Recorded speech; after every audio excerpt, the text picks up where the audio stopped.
মদ খেয়ে গাড়ি চালাচ্ছিলেন ৩ যুবক। নাকা তল্লাশির সময় তাদের পথ আটকানোয় কর্তব্যরত ট্রাফিক সার্জেন্টকেই মারধরের অভিযোগ উঠল মুচিপাড়ায়। দিন কয়েক আগের ওই ঘটনায় ইতিমধ্যেই ৩ জনকে গ্রেফতার করা হয়েছে।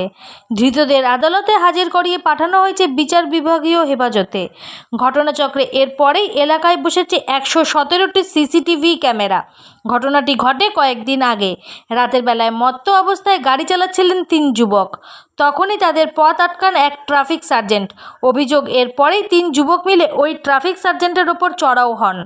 তাকে মারধরও করা হয় বলে অভিযোগ। তারপর এলাকা ছেড়ে চম্পট দেন ওই অভিযুক্তরা। তদন্তে নেমে গাড়ির নম্বরের সূত্র ধরে বৃহস্পতিবারই ৩ জনকে গ্রেফতার করে পুলিশ।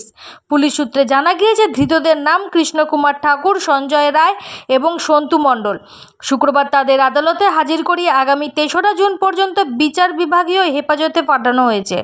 ঘটনাচক্রে শুক্রবার কলকাতা পুরসভার ৪৯ নম্বর ওয়ার্ডে ১১৭টি সিসিটিভি ক্যামেরা বসানো হয়েছে।